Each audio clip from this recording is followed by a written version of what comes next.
PM आर्थिक सलाहकार परिषद की एक रिपोर्ट में यह तथ्य सामने आया है कि देश में हिंदुओं की आबादी में 7.8% की कमी आई है, जबकि इसी दौरान 1950 से लेकर के 2015 तक मुसलमानों की आबादी में 43.15% से तेजी से बढ़ी है। अखिल भारतीय संत समिति के महामंत्री स्वामी जितेंद्रानंद सरस्वती ने इसी विषय पर सर्वोच्च न्यायालय में एक याचिका दाखिल करके पूरे देश में एक समान जनसंख्या कानून लाने की मांग की थी। नमस्कार, स्वागत है आप सभी का आपके अपने चैनल एनबीसी भारत पर।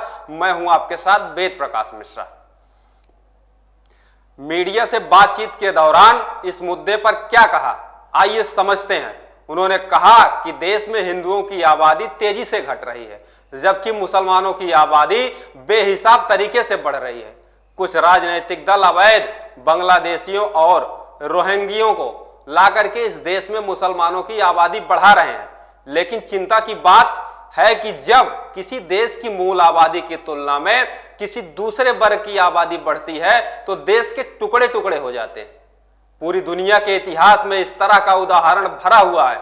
स्वयं भारत ने इसी तरह के बंटवारे का दंश को झेला है।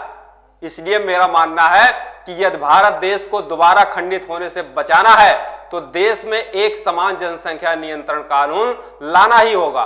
कांग्रेस का आरोप है कि चुनावों के बीच इस रिपोर्ट को लाकर मतदाताओं को प्रभावित करने की कोशिश की जा रही है। मीडिया के इस सवाल पर उन्होंने कहा, सच्चाई तो यह है कि कांग्रेस की गहरी साजिश के कारण ही इस देश के हिंदुओं की आबादी घटी है। पहले तो इंदिरा गांधी ने कहा अपनी आबादी घटाओ, और जब हिंदुओं ने अपनी आबादी घटा ली तो आज उन्हीं के पोते राहुल गांधी कह रहे हैं कि जिसकी जितनी संख्या भारी उसकी उतनी हिस्सेदारी। यानी पहले तो कांग्रेस ने साजिश कर हिंदुओं की आबादी घटा दी और अब मुसलमानों को उनकी ज्यादा आबादी के आधार पर ज्यादा आरक्षण देने की बात कर रहे हैं।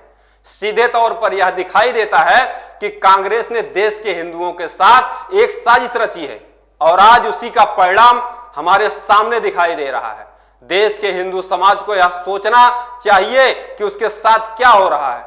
वक्त हो चला है आपसे इजाजत लेने का। उम्मीद है हमारी यह रिपोर्ट आपको पसंद आई होगी। आपसे भी उम्मीद है आप ये वीडियो लाइक करेंगे, शेयर करेंगे और कमेंट सेक्शन में जाकर अपनी प्रतिक्रिया जरूर देंगे। नमस्कार।